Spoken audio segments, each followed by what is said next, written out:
Hey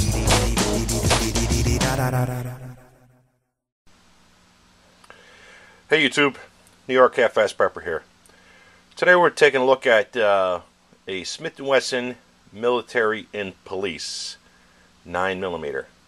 Now I know what you guys are saying. You're saying, hey, wait a minute, the M&P is that polymer framed semi-automatic 9mm that they came out with a few years back.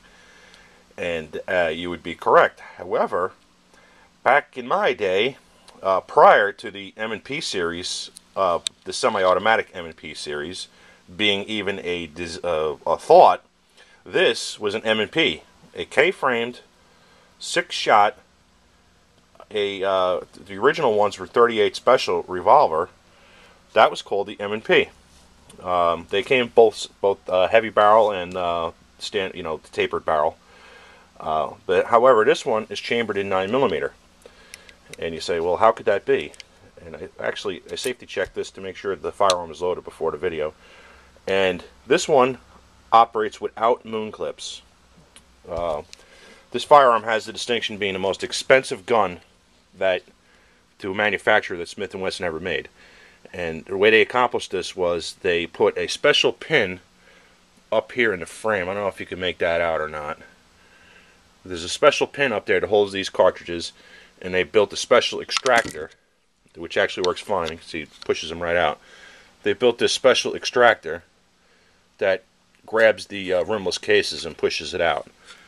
And I don't think any other revolver out there operates in such a fashion.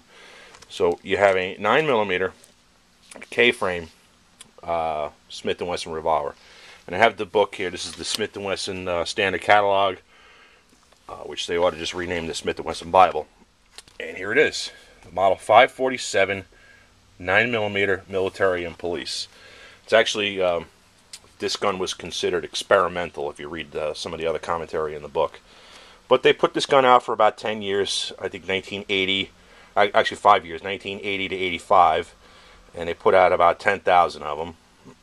This particular example was manufactured in 1983. Which is older but a goodie. And it comes factory. That semi-bobbed hammer is factory, according to the book here.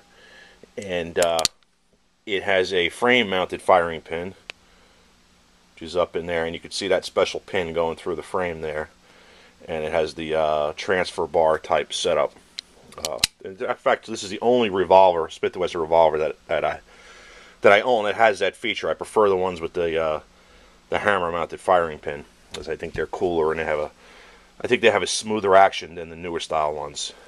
This one has a really tight mechanical action, but there hasn't been a lot of rounds shot through this one. I suppose if you break it in, it would get better. But here we go. This is a very rare revolver. Not too many of them out there. There's just no. Just has the fixed sights on it. If I can get a better sight pick, there we go. Just the regular fixed sights. Semi-bobbed hammer, walnut, square butt, magnet grips on it with the medallion. There's a regular trigger. There's no, it doesn't have the combat trigger or anything. But this was the original Smith & Wesson 9mm military and police. And back in the 80s, they were selling these things. I don't know who they were selling them to or who they even marketed to, but they did manufacture this revolver. So they're highly collectible now. They're not particularly expensive. You can still find them fairly reasonable, but they are very rare, and this was the most expensive gun for Smith & Wesson to manufacture.